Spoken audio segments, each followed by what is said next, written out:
দেশে নির্বাচনের আবহ সৃষ্টি হয়েছে। ভোট ব্যাহত হওয়ার কোনো শঙ্কা নেই, ঠাকুরগাঁয়ে এমনটাই বলেছেন বিএনপি মহাসচিব মির্জা ফখরুল ইসলাম আলমগীর। দুপুরে জেলা আইনজীবী সমিতির হলরুমে আইনজীবীদের সাথে মতবিনিময় সভায় অংশ নেন তিনি। বিএনপি মহাসচিব বলেন, দেশের আইন শৃঙ্খলা পরিস্থিতি যথেষ্ট ভালো রয়েছে।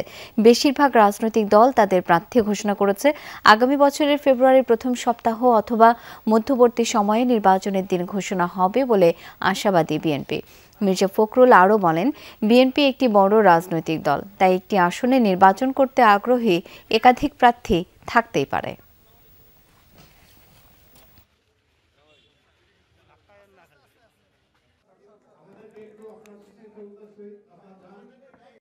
আমরা অত্যন্ত আশাবাদী যে কোনো রকম ঝামেলা ছাড়াই 26শে ফেব্রুয়ারির প্রথম দিকে বা মধ্যবর্তী সময়ে নির্বাচন অনুষ্ঠিত হবে। আইনশৃঙ্খলা পরিস্থিতির বিষয়ে আমি মনে করি যে যথেষ্ট উপযোগী আছে, ভালো আছে, কারণ এখন আর এমন কোনো পরিস্থিতি নাই যেখানে আপনার নির্বাচন ব্যাহত হবে।